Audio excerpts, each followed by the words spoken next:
Jiwa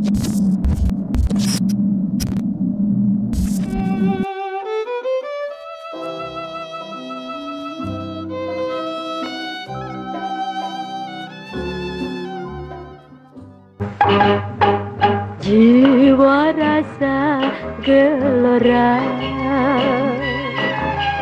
kasih pada terulang. Siapa sahaja yang tidak kenal dengan bintang yang mendapat julukan ikon fashion tanah air ini?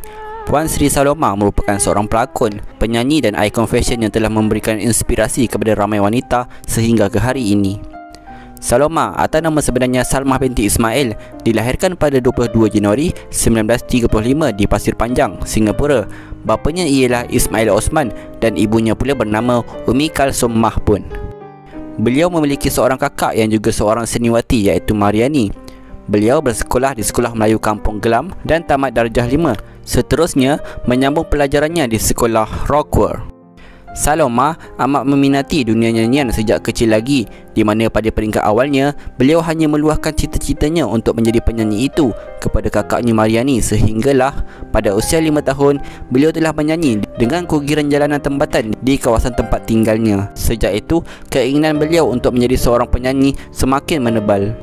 Selepas ibu bapanya berpisah, Saloma dan kakaknya Mariani tinggal bersama ibu dan bapa tiri mereka yang hanya dikenali sebagai Mom Yusof.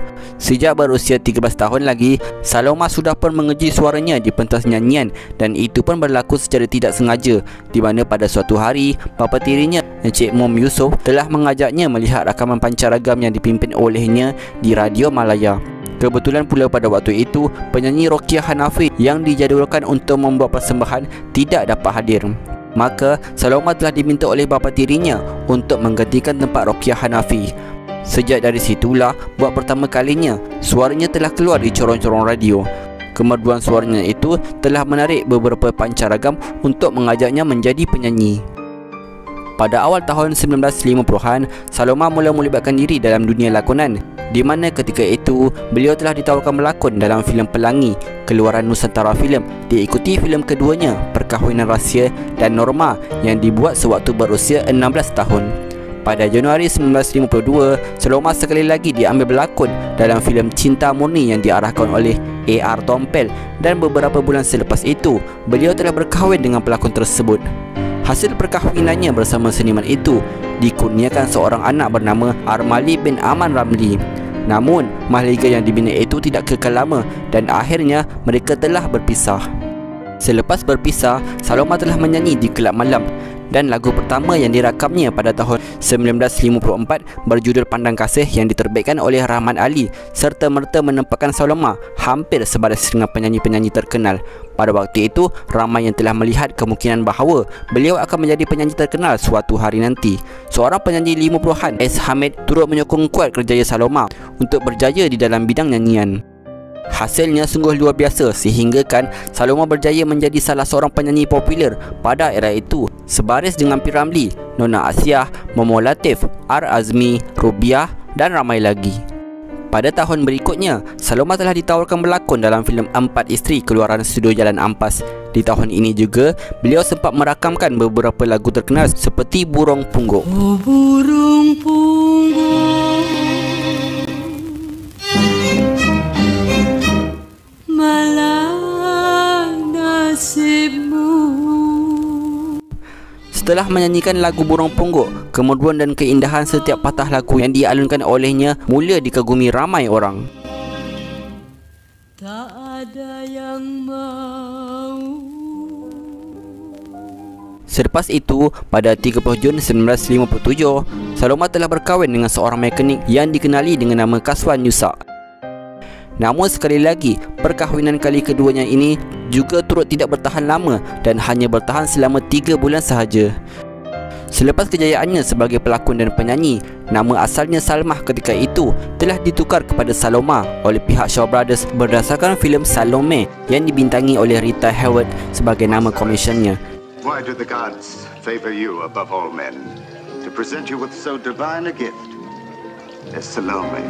Seterusnya, Saloma mula menyertai Pancasitara, iaitu sebuah kumpulan yang diketuai oleh P. Ramlee. APARC Singapore Adis Transporting Ampelasur dengan bangganya mempersembahkan orkes Pancasila di bawah pimpinan P. Ramlee dengan sebuah lagu yang diberi nama Bila Larut Malam yang akan disuarakan oleh Biduanita Saloma. Ya.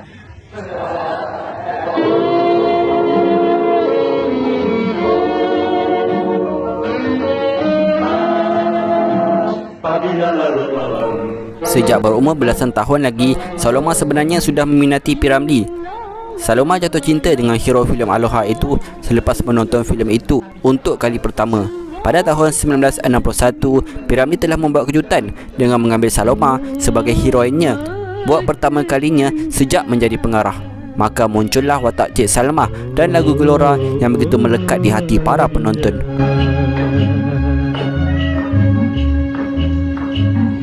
Pada tahun tersebut, rumah tangga P. Ramlee dan Norizan mulai retak dan mereka akhirnya berpisah. Pada 31 Oktober 1961, Saloma telah diijab kabulkan dengan P. Ramlee di rumah temannya di Tembeling Road, Singapura. Beberapa hari selepas itu, kedua-dua pasangan ini telah pergi ke Hong Kong selama 10 hari untuk menjajakan filem keluaran Hong Kong iaitu Love Parade sebagai pelakon undangan. Saloma yang memiliki suara yang merdu itu bukan sahaja pernah menyanyi di Malaysia, malah beliau juga pernah menyanyi dan mendapat tawaran membuat persembahan di Australia, Amerika dan Hong Kong. Maka tercatatlah sejarah yang meletakkannya sebagai penyanyi Melayu pertama yang menerima tawaran untuk menyanyi di kelab malam luar negeri. Di bidang nyanyian dan lakonan, Saloma terus mendapat bimbingan dan galakan dari suaminya P. Ramlee, dan setiap lagu yang diciptakan oleh suaminya akan dinyanyikannya sendiri. Selain lagu-lagu ciptaan suaminya, Saloma juga turut menyanyikan lagu-lagu ciptaan komposer lain seperti Ahmad Jaafar, Ahmad Wan Yit, Osman Ahmad, Kasim Masdur dan Ahmad Nawab.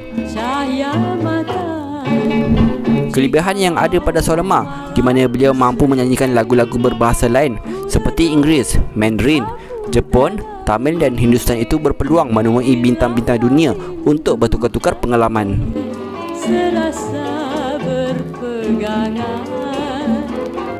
Menceritakan pengalamannya ketika mendapat undangan menyanyi di luar negeri seperti Amerika Syarikat, Eropah dan beberapa negara Asia lain, beliau pernah berjumpa dengan beberapa orang pelakon negara itu seperti Elizabeth Taylor, Marilyn Monroe, William Holden, Hank Jones, Freddie Balance dan ramai lagi.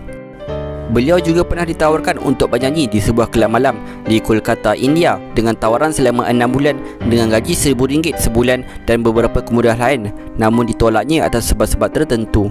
Oleh kerana keayuan wajahnya itu, beliau juga pernah digelar sebagai Marilyn Monroe of the East oleh pengarah, pelakon dan aktivis filem Hollywood Marlon Brando berikutan obsesinya terhadap fashion. Saloma yang pernah pergi ke Australia pada tahun 1956 untuk menjadi penyanyi selama 3 bulan turut mendapat gelaran Doris de Belaya. Bagaimanapun, hidup Saloma menikmati cinta dan kebahagiaan bersama suaminya itu tidak berpanjangan kerana pada 29 Mei 1973, P. Ramlee telah meninggal dunia.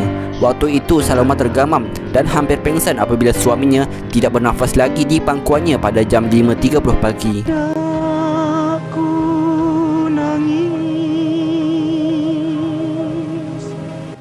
Andai kata manusia bernama P. Ramlee tidak wujud, Saloma juga tidak akan wujud. Demikian kata-kata yang pernah keluar oleh Saloma sendiri terhadap Allahyarham suaminya. Selepas pemergian suaminya P. Ramlee, Saloma hidup dalam kesepian dan dia hanya menghabiskan masanya di rumah dengan beramal ibadat dan membaca ayat-ayat suci Al-Quran di samping keluar sekali-sekala untuk memenuhi permintaan peminatnya. Beliau juga cuba membangunkan syarikat yang diharapkan dapat menghidupkan khazanah seni P. Ramlee sendiri. Kini, beliau terpaksa memikul tanggungjawab untuk menjaga anak-anaknya seperti Armali, Sazali, Dian, Zazaloma dan Badin yang masih menuntut di sekolah kebangsaan setapak.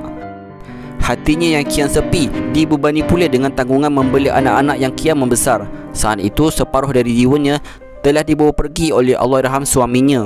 Maka tanggungjawab mendidik anak-anak adalah satu tugas ibu yang mesti ditunaikan. Lantaran dirinya yang tidak terurus, setiap tidurnya termimpi-mimpi akan Allahyarham suaminya. Hidupnya kian diabaikan dan beliau telah jatuh sakit. Pada 1 Ogos 1978, Saloma telah dimasukkan ke Hospital Besar Kuala Lumpur atas nasihat doktor peribadinya kerana penyakit kuning yang dialaminya semakin serius. Saloma telah disahkan mengidap penyakit demam kuning. Maka tersebarlah berita mengenai penyakitnya itu di dada-dada akhbar. Pada waktu itu, ramailah para peminatnya datang mengunjunginya dengan membawa bermacam-macam makanan dan bantuan lain berupa wang.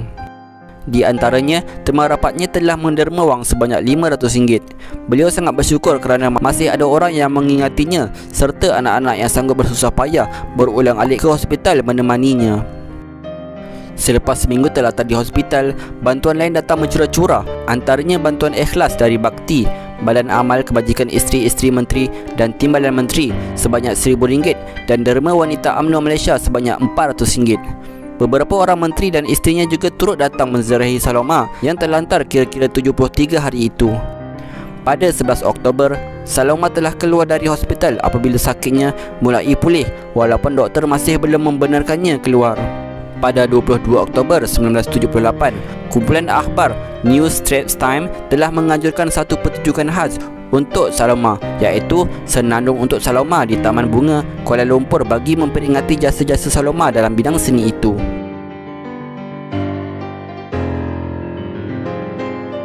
Lebih daripada 30 orang artis termasuk penyanyi, pelawak dan penari telah menjayakan pertunjukan tersebut yang diadakan selama 4 jam. Pada waktu itu, jumlah kutipan orang ramai yang menyaksikan pertunjukan itu adalah sebanyak RM6,576, termasuk RM4,000 derma dari artis-artis yang menjayakan pertunjukan itu. Apabila Saloma menendangkan lagu Jeritan Batinku, dadanya mulai sebab, air mata jernih turun membasahi pipi kerana terkenangkan pesanan Allahyarham suaminya untuk bertemu di akhir hayat kelak. Menurut Saloma, lagu tersebut dicipta khas oleh Allahyarham untuk saya pada Jun 1961 dan saya menangis bila menyanyikan lagu itu. Selepas Allahyarham menyanyikan lagu Jeritan Batinku, keesokan harinya dia terus menghantar lagu itu kepada Saloma yang ketika itu masih mengikat kontrak dengan iringan combo Alfonso Soliano, dan tidak lama kemudiannya lagu itu dinyanyikannya sendiri dalam filem Ibu Mertuaku. Selain itu, antara lagu lain yang membuatkan hatinya sedih adalah Di Manakan Ku Cari Ganti, Di Dalam Air Ku Terpandang Wajah dan Getaran Jiwa. Mengenai pendapatan yang diterimanya sebagai penyanyi suatu ketika dahulu, beliau pernah dibayar sebanyak RM20,000 untuk sebuah album, tidak termasuk bayaran royalti. Semasa merakamkan album bersama syarikat piring hitam Indera Recording Company dahulu, Saloma telah dihadiahkan sebuah kereta jenama Colt Lancer warna merah. Wahai kawan, antara lagu-lagu yang dirakamkannya oleh syarikat itu seperti Anak Rantau, ciptaan Kasim Masdur. Selain itu, ada juga lagu-lagu Allahyarham suaminya P. Ramlee dirakamkan semula seperti lagu Ku Kejar Bayangan, Bumiku Ini, Tunggu Sekejap dan Manusia Sama Saja, ciptaan Ahmad Jaafar. Sepanjang perlibatannya dalam bidang seni suara itu, Saloma sempat merakamkan lebih kurang 500 buah lagu yang berkumandang hingga ke saat ini, bertepatan dengan gelaran Bidu Wanita Negara yang diterimanya pada tahun 1978. Di antara lagu-lagu terkenal nyanyiannya seperti Bila Larut Malam, Tiru Macam Saya, pandanglah, lihatlah, Bossa Nova, Haji Abang menari Bossa Nova, Mengapa Dirindu, anak punai, anak merbah, Perwira dan banyak lagi. Tidak lupa juga kepada lagu Selamat Pengantin Baru yang telah menjadi lagu signature untuk Majlis Kenduri Kahwin dari tahun ianya diterbitkan sehinggalah ke hari ini. berbahagia. Tanggal 25 April 1983, Saloma telah menghembuskan nafasnya yang terakhir di Hospital Asunta, Petaling Jaya pada usia 48 tahun kerana penyakit kuning serta kesukaran bernafas. Pada waktu itu, ibu bapa serta ayah tirinya turut berada di samping Allahyarhamah di saat beliau menghembuskan nafas yang terakhir. Jenazahnya selamat dikebumikan di Tanah Perkuburan Islam, Jalan Ampang, Kuala Lumpur pada jam 5.15 petang berdekatan dengan pusara arwah suaminya P. Ramlee mengikut amanat terakhirnya. Pada 31 Oktober 2017, satu pameran ikon fashion retro Saloma telah diadakan di Muzium Negara. Sebanyak 65 koleksi busana bidu wanita negara Allahyarhamah Puan Sri Saloma dipamerkan kepada umum. Pameran yang berlangsung itu bertujuan menghargai jasa dan sumbangan Saloma dalam industri seni tanah air sehingga pernah mendapat jolokan Perintis Fashion Malaya. Selain itu, jambatan pejalan kaki Saloma Link yang bertemakan Sirih Junjung juga telah dibina di Kuala Lumpur yang menjadi simbol ikonik baharu ibu negara. Pada 26 November 2020, Google Malaysia telah mengabadikan bidu wanita negara Puan Sri Saloma sebagai doodle carian sempena tarikh penganugerahan gelaran tertinggi dalam industri kepada ikon seni tanah air itu. Begitulah kisah Allahyarhamah Puan Sri Salmah binti Ismail yang mana di sepanjang hayatnya telah banyak menghiburkan kita dengan lakonan dan lagu-lagu yang nyanyiannya. Semoga Allah mencucuri rahmat ke atas rohnya. Al-Fatihah.